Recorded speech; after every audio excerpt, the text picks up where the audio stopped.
Në ditën e alfabetit shqiptar kthehemi pas në kohë të një nga momentet më të rëndësishme të historisë sonë. Kongresi i Manastirit i vitit 1908, aty ku 50 delegatë shuar nga të gjitha troje shqiptare unifikuan alfabetin e gjuhës shqipe duke vendosur themelet e identitetit ton kombëtar.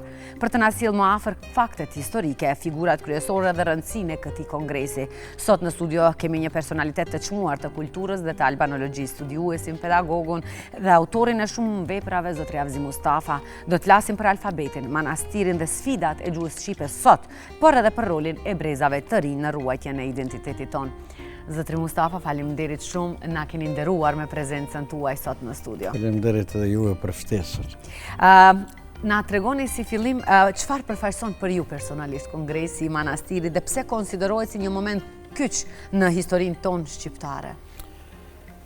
Kongresi i Manastirit është ngjarja e dytë pas lidhjes së Prizrenit. Dhe është një ndër ngjarjet më të rëndësishme ku vulloset gjuha shqipe dhe identiteti shqiptar, se nëpërmjet gjuhës ruhet edhe identiteti i ynë. Kjo është një, dhe e dyta, për mua ky kongres, edhe që unë bajtë manastir, dhe për mua manastiri paraqet një qabe të shqiptarve, ku morën pjesë një numër shumë i madh i të gjithë trevave shqipfolse, por edhe kolonit që vepronin jashtë trojeve shqiptare. Kjo është e dyta, dhe e treta, pse e zgjodhën që t'jetë manastiri një prej këtyre qyteteve që do të realizohet.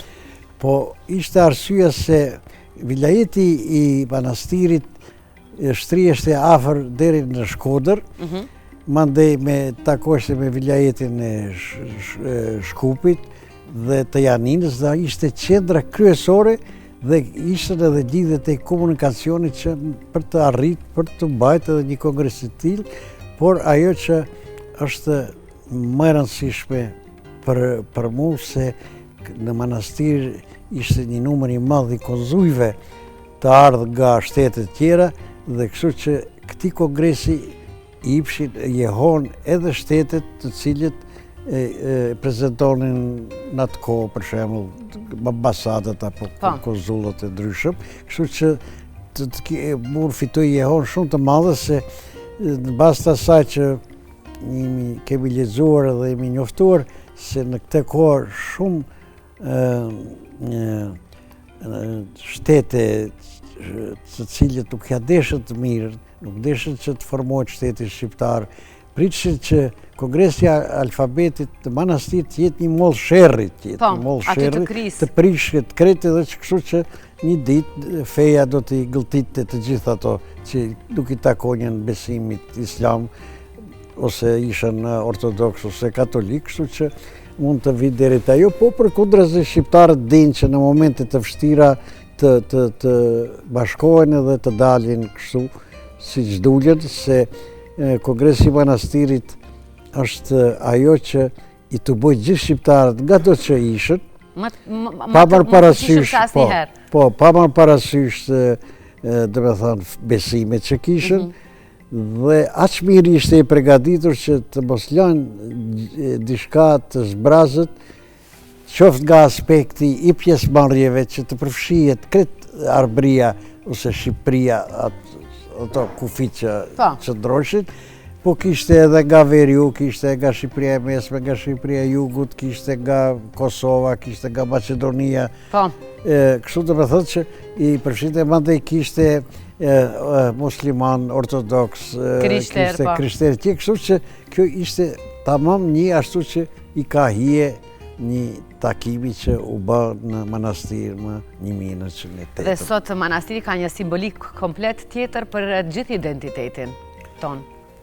Po, kjo është si për herë të parë manastiri të bëjë të gjithë shqiptarët bashkë, dhe me një kompromis, se sigurisht në atë kohë ekzistonjën shumë alfabete, dhe njëherë përgjithmonë aty në alfabeteve që ishte një kaos, që kur shkru kësi kujtoshte, kjo i ndaloj ato edhe u soll ky alfabet që ne sot e kemi, edhe filloi që të hapen shkollat shqipe, të botohen libra, të ruhet kultura jonë, edhe sot e kësaj dite, Ne ta ne gëzojmë. kemi gjuhën të shetë se ajo ishte faktori kryesor që i bashkonte shqiptarët. E vërtet. I bashkonte shqiptarët dhe ne e kemi obligim që të arrujmë këtë gjuhë të shetë, të vyer, që e ka ndrujt të parët tonë brez pas brezi, edhe kemi ardhur deri në ditën e sotme, dhe aprovimi i shkronjave, dhe alfabetin e manastirit, është edhe një indikator kryesor për të formuar shteti, se shtetit i duhet alfabeti. E vërtet. Se njerëzit edhe pa alfabet ka popull të cilët nuk kanë alfabet po flasin një gjuhë të tyre, por një ditë ato zhduken, kur do të vdes ai fundit edhe do të ngel vetëm se është fol kjo gjuhë, por nuk do të ketë dokumentacion. Kjo i dha që shteti shqiptar duhet të formohet sa më shpejt në territoret të cilët mendonte se i takojnë, edhe të filloj që të lëvroj këtë gjuhë, dhe ja, kjo ishte ajo faza e parë, se çdo gjuhë ka disa faza, do të thënë pas përzgjedhjes së shkronjave, madje duhet të standardizohet. Edhe pas standardizimit vjen veç pasurimi i gjuhës shqipe, që duhet sa më e pasur tjetë. Është e pasur, ja tash shikoni është botu edhe një fjalor me 120.000 fjalë, dita ditës po pasurohet, edhe mendojmë se në tashmen përsëri do të mundohem që nëpërmjet ekspeditave të mbledhim gjithë ato fjalë të cilët ekzistojnë në popull, dhe që të mund të kemi një gjuhë shumë të pasur, se ajo është e pasur, ne nuk ka për shembull gjuhë në botë që gjuha shqipe nuk mund ta përkthesh. Shikoni se sa libra e sa tekste, romane, beletristike, trilera, etj. Po botojnë, dhe është në gjendje që ajo fare mirë t'i prezantojë. Kush ishin figurat kyçe në mbajtjen e kongresit dhe çfarë roli luajtën delegatët pikërisht në këtë kongres? Po shiko, tashti kjo është një punë shumë e gjatë, se dihet në 1884 Naum Veçiharxhi botoi një evatar, një abetare fare të vogël, ku i skaliti shkronjat. Ata që mungonjën, ata e mundonjën që ti marrin për gjuhëve të huaj, ose ti veti adaptojnë, që ti japin tingullin që t'jap edhe shkronjës t'jap. Dhe me njëherë 1884 e ribotoi me 28 faqe këta abetarë, dhe ky është ai i pari që fillon edhe me këtë edhe rilindja kombëtare. Dhe rilindja kombëtare kishte kuptuar se pa një emancipim kulturor nuk ka emancipim politik, nuk ka. Dhe prej këtij alfabeti deri në 1908 ne kemi 170 alfabete që janë provuar që të shkruajnë, të botojnë, për arsye se nuk ishte komunikim, kështu lidhje,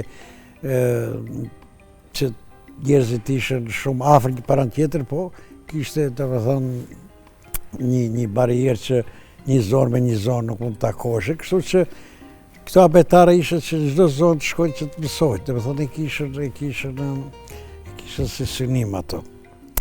Dhe këto alfabete i detyruan që të ulen ato, sidomos se nuk mund të vepronin në Shqipëri, po të gjitha klubet që ekzistonin në tërë botën, duke filluar prej klubit të Bukureshtit, në Kairo, ka pas në çdo vend në Zvicër, në Austri, ku ka pas shqiptar, ata ka formuar edhe klubet e tyre, dhe ato edhe finansonin, edhe ato kërkonin, se ata ishën taku me njerëz që kërkonin për parim, dhe dishën se nuk mund të ekzistojë një popull nëse nuk ka gjuhën e tyre.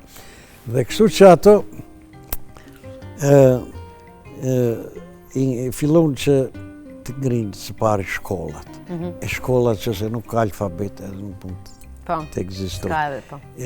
Ato në fillim ishën klandestin, të mshehura që ikshin, dikur fillon të kërkojnë që në shkollat e huaja që ishën me shumicë këtu, sidomos në atë kohë Perendorinë Osmane mund të kërkojsh ti ndonjë shkollë gjuhë shqipe, po ishën me tepet, ishën, edhe aty kërkonin që edhe gjuha shqipe. Të kyçet. Po, aty është edhe shumë interesant se njerëzit të cilët Perendoria ishte shtri edhe këto vise, në fillim mur me vete që të edukoj disa hoxhallar që të kthej këtu, por nuk i ndodhe. Aty ishte detyruar që ato t'i marrë nga vendi. Dhe kur vika ai mualimi, mësuesi që ja tregoi, ai përdorte gjuhën shqipe, përdorte për shembull elifi është një kollon, beja është një tepsi, në këtë formë i bënte krahasime që mund t'i mbajnë mente dhe këtu. Po. Mandej kemi edhe përpjekje tjera që flitet për shembull në gjuhën arabe, një pjesë një sure e Kuranit, mandej ajo përkthente që mund ta kuptoj, kështu që gjuha shqipe çndronte, por ishte me një, domethënë nuk ishte alfabetu. Dhe këto kërkonin, kishte edhe atë kohë fillu në Bruxelles të botojnë në Selanike, të botojnë gazeta, të botojnë në Amerikë, të botojnë edhe atje, lloj kemi një numër të madh të gazetave, dhe t'japin peshë se pa një alfabet të unifikuar dhe pa një shkollë shqipe nuk mund të ketë përparim. Dhe kemi shumë orvatje që kush të dominojë, cili alfabeti, se kush mendon se ka të drejtë është më i mirë. Më i mirë është, po. Por kjo që mas lidhjes së Prizrenit u formuan komitetet në Stamboll, ishte edhe komiteti për shkruajtjen e gjuhës shqipe dhe kanonizma usul, dhe ato botuan një alfabetare, një alfabet ku ishin pjesë mendjet më të dritura të kombit shqiptar. Dhe ato u mbështetën pikrisht në traditën se gjuha shqipe, edhe që para, domethënë që në kohën antike, fillim edhe ilirët ka shkruajt me alfabetin grek, ma vonë vjen me alfabetin latin, por baza ishte ajo që ato për shembull prej dokumentit parë 1462 formula e pagëzimit. Formula e pagëzimit, po. Mandej perikopeja ungjëllore që është në gjuhën greke, mandej kemi vepra si e Gjon Buzukut, Pjetër Bogdanit, e të tjerëve që ishin, që kishin shkruajt, por ata shkronja që u mungonin, i shkruajnë vetë, mundoheshin në një farë mënyre që t'i adaptojnë edhe, mirë po ishte me diagrame, me tu ashtu 2-3 gjerma që të thotë, si sot që e kanë për shembull Amerikanë që flasin gjuhën, për shembull 3-4 gjerma, një tingull e jep. Dhe kështu që u poqen kushtet që 1907-6 flitej se po përgatitet një kongres i gjuhës shqipe të mbahet në Bukuresht, ma vonë 1907 do të mbahet në Vjenë, 1908 para se mbahet kongresi i manastirit do të mbahet në Zvicër, në për vende ku ishën më tepër patriotët shqiptar, ku ata kishin liri që mund të veprojnë.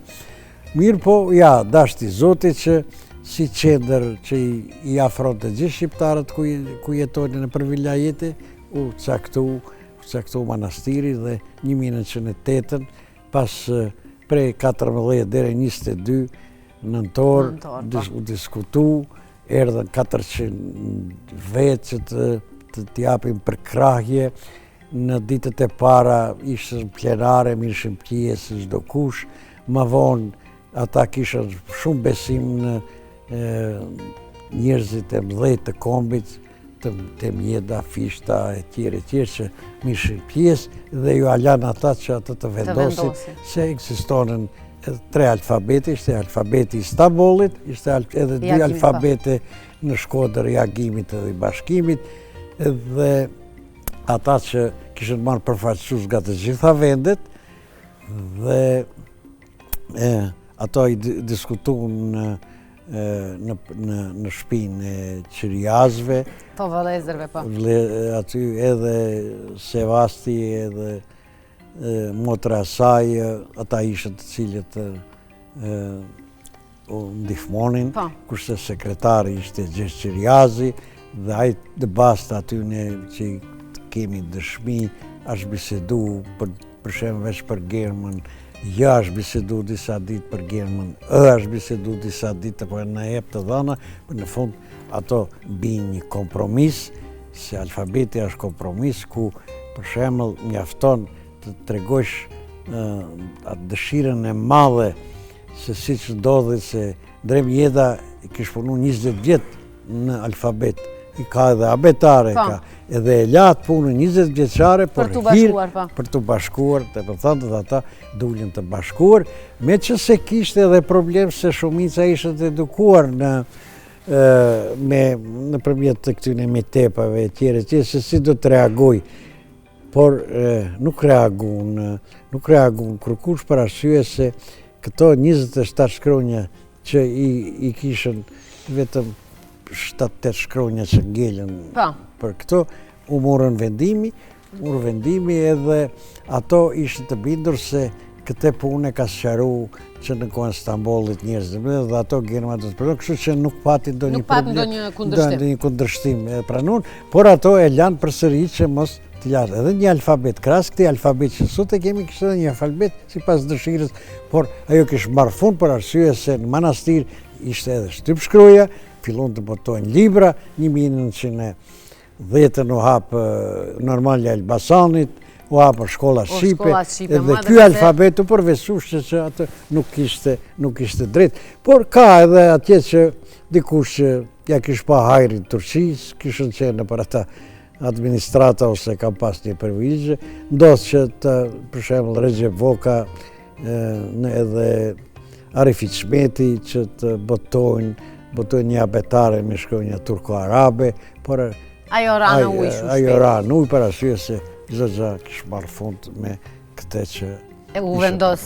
Po, më thuaj, pse ishte aq shumë e rëndësishme unifikimi i alfabetit për shqiptarët në atë kohë? Po, ajo ishte se, të thash unë, ka shumë alfabete kishte, dhe çdo kush mundoheshte që të marrë atë alfabetin e atij të cilit e ka shkruajtur të takon asaj zonë. Domethënë ishte një luftë. Mandej kishte gazeta që Faj Konica në Bruxelles bante gazeta që kishte dalë shumë më herët që ishte. Dhe ai mendonte se me ky alfabet do të jetë alfabeti i shqiptarëve. Dhe ai nuk erdhi, ai u idhnu, kishte ftesë. Në për dokumentacion thotë se nuk i ka shku letra, nuk ka mri ku e ditje, po ishte problem se ai nuk e pranonte se kishte formu alfabet. Kështu që ky është ajo që të gjithë të ranë që shkruanin alfabete, që u ipshin tingullit të gjuhës shqipe për një shkruaj, disa shenja diakritike, ku e dija, biegrame të tjera, kështu që këto ranë kretë dhe ky alfabet është ai alfabet të cilët e pranuan mandej të gjithë dhe ky sot e kemi dhe duhet ta ruhet ta gëzojmë. A ruajti alfabeti i vitit 1908 funksionin e tij deri sot apo ka pasur nevojë për rishikime? Shiko, unë besoj se nuk ka. Alfabete janë është, domethënë shikoni, anglezët, francezët, 2-3 shkronja për një tingull e tjerë, por nuk u bën problem. Ky alfabet, ky është, dhe nuk ka shka të ndryshojmë shumë. Dhe të ashti çështje ekonomike, pse bante për shembull bën atë njën e tjerë, mund të harxhohet pak tjetër, por shqyrëzohet ka tashti janë kompjuterët edhe gjuha shqipe tash edhe përdoret edhe në kompjuterët, domethënë e kemi edhe si gjuhë, pa. Kemi si gjuhë, kështu që unë besoj se nuk ka rëndësi, nuk ka shka të mirët tash të diskutohet, ky ka traditën e vete, edhe besoj se kështu do të mbes, por ne duhet të shikojmë se në përveç të alfabeti, të botojmë sa ma shumë libra, tekste, shkolla, ta flasim se faza e dyte është kodifikimi i gjuhës shqipe. Dhe kjo 1972 është marrë, dhe me thanë, u krye dhe kjo tashti, kemi rregullat tona me të cilët ne duhet të flasim e të shkruajmë. Po, andikoj alfabetin në zhvillimin e arsimit, kulturës dhe vetë dijes kombëtare. Sepse pas kësaj ne e dim se më veç se filluan interesimet për universitet, hapjen e universiteteve, morën edhe nga jashtë që ti adaptojnë profesorët dhe ti mësojnë, apo dërguan me bursat shtetërore persona jashtë shtetit që të mësohen dhe pastaj të vinë ti mësojnë. Po shiko, këte ne në shkollat fillore, të me thënë, që 1887 me hapjen e shkollës parë në Korçë, mandej kemi me njëherë pas Korçës u hapën, po Gradec u hapën, në Pej u hapën, në Prishtinë, në Prizren, në Shkup kemi shkolla. Gadal fillon që të mësojnë me këte alfabet, të hyjua Shqipe njerës si landë mësimore, mandej këtë majtë e mësimi për shembull, këtu në Shkup ka qenë një shkollë e mesme në të cilën ai drejtori si Turkofilje largon Saligjukën, se ka qenë profesor i gjuhës shqipe dhe sjell një njeri tjetër ku nxënësit veç e kanë bujkotu, nuk kanë shku në mësim dhe ai qëndron 5-6 muaj dhe largohet nga kjo shkollë dhe domethënë ma vonë normalja është ajo shkolla, është universiteti i të themi parë i shqiptarëve në trojet shqipe. Shkun edhe shqiptar nga Kosova, shkun nga Macedonia kemi që kanë marrë atje. Edhe kështu që ajo e ngriti edhe kuadrin arsimor, mirë po nuk mjaftonte, doshet që të shkojmë përpara, atëherë në një periudhë kur dominonjën për shembull në kohën e Ahmet Zogut, kishte një qaj edhe formoj edhe shtetin, policin, ushtrin, pasaportat e tjere, pa i dërgonte çdo herë jashtë një numër të caktuar të studentëve që studiojnë në universitetet e jashtme dhe ktheheshin, mandej vepronin në Shqipëri, kështu që ato të ndihmuan që të hapen edhe universitetet shqiptare, pak me vonesë pas luftës së dytë, po që sot i kemi, po. Sot i kemi, se ti nuk mund të kesh një Çemshabe, një Shaban Demiraj, një ku di unë këta, një Arben Puto, një tash po moment po kujtojnë, shumë emra të cilët me vërtet kanë dhënë kontribut që ne sot i kemi plot universitete. Po shoqëria shqiptare është e informuar mjaft për kongresin e manastirit? Shiko, apo për historinë, më saktë. Për historinë. Shiko, nuk ka shumë, nuk ka qenë dhe nuk i kanë dhënë shumë rëndësi kongresit të manastirit. Njëherë, shiko, ne këtë jashtë kufive etnikë që ishëm në atë Jugoslavi, deri 1969 nuk kemi asgjë, asë në mundës të flitesh, se është majtë do një kongres. Diku ka 69-70 një farë liberalizimi dhe për herë të parë kemi plakën përkujtimore që e vënojnë aty edhe botojt një libër, profesor Petro Janura boton me alfabetin e kongresit të manastirit.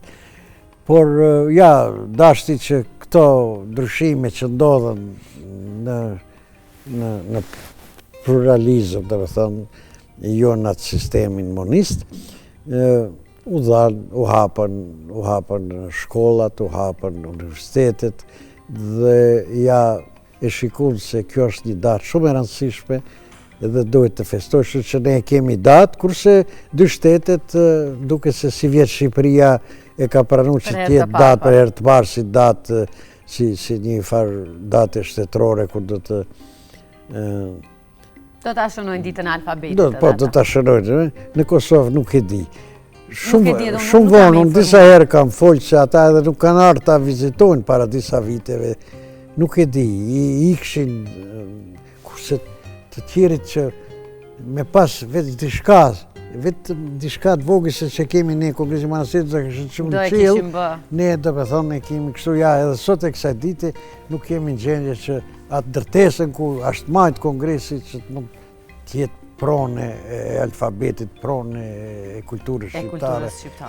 Kështu që besoj se në tashme do të ketë pak ma shumë një interes ndaj kësaj ndërtese dhe kësaj date që është shumë e rëndësishme, ku shqiptarët i bëni bashkë ky alfabet. Profesor, sa po respektoj gjuha shqiptare në erën digjitale, cili është roli i mashit në ruajtjen e normave gjuhësore këtu tek ne?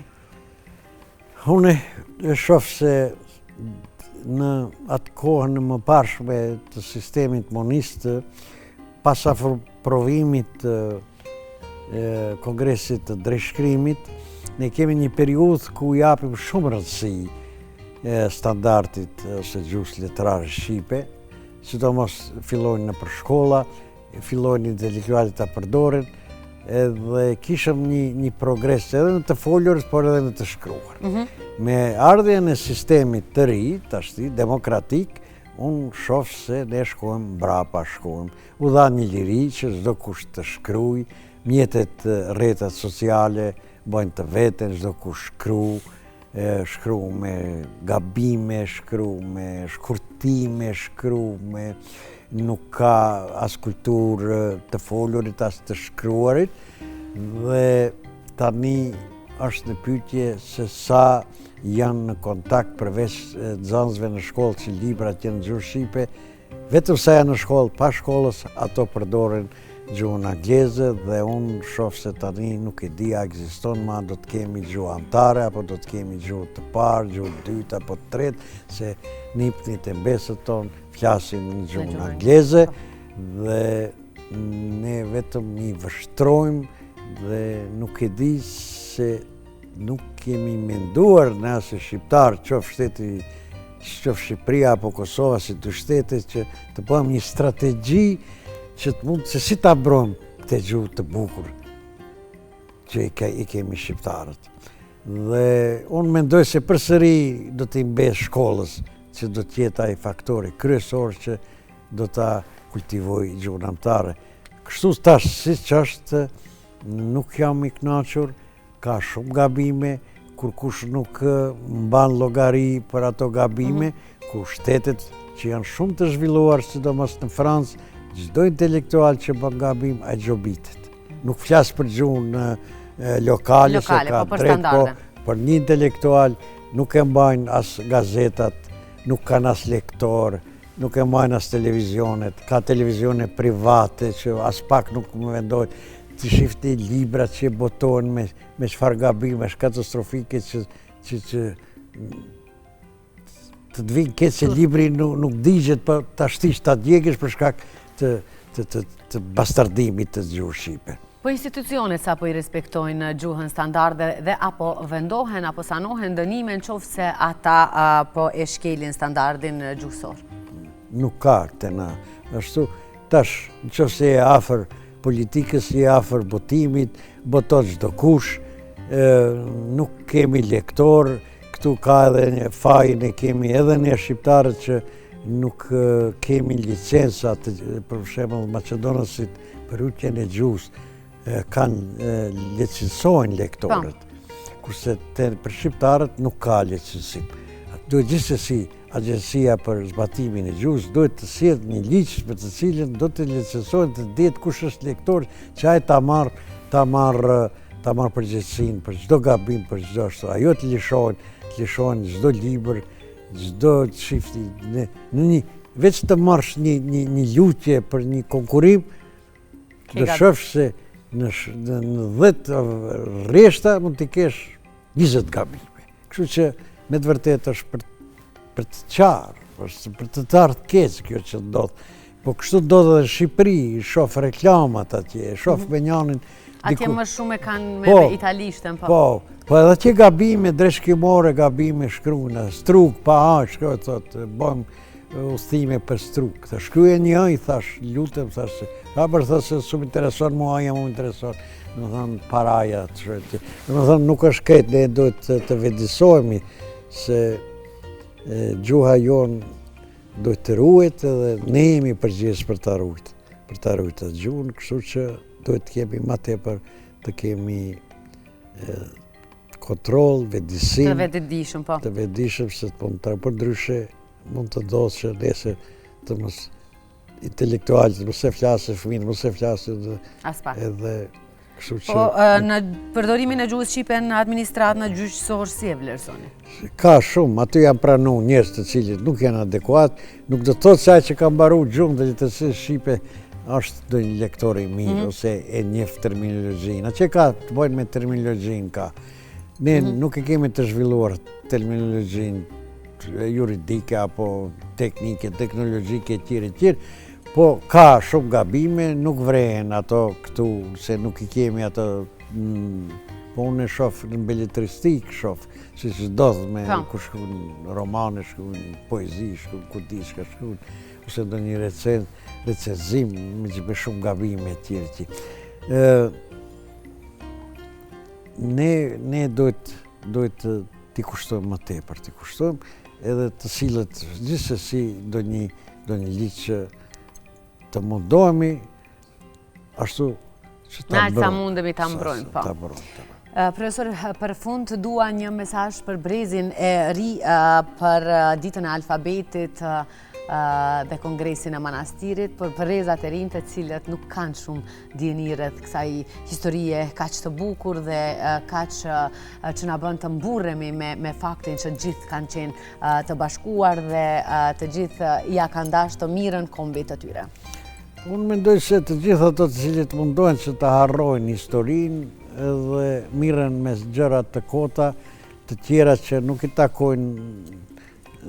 takojnë neve si popull, unë mendoj se është shumë gabim.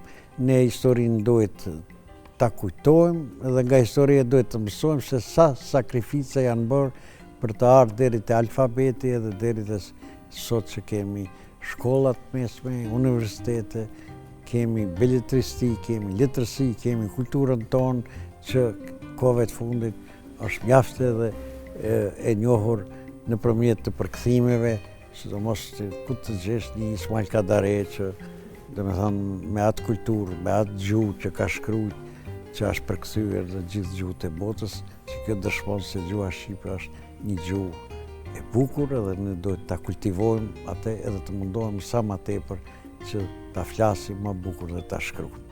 Profesor, ishte kënaqësi. Kënaqësia është edhe imja. Faleminderit. E pra, miq të dashur, nga dalë këtu erdhi fundi edhe emisionit ton me këtë bisedë kaq të fryshme dhe kaq të bukur nga profesori Avzi Mustafa, ku ne sadopak kuptuam më shumë rreth historisë së kongresit të manastirit dhe normalisht u motivuam që sa më shumë të punojmë, të veprojmë, të ruajmë gjuhën tona të standarden, sepse në fund të fundit gjenerata e shekuj më parë është punuar që ne sot ta kemi këtë gjuhë, ta gëzojmë këtë gjuhë, ta festojmë ditën e alfabetit të gjuhës shqipe dhe të kemi një ndër gjuhët më të pasura në botë. Unë ju faleminderit që na ndoqët sot nga ora 8 deri në ora 10 drejt për së drejti nga Servisi Publik i Gjuhës Shqipe.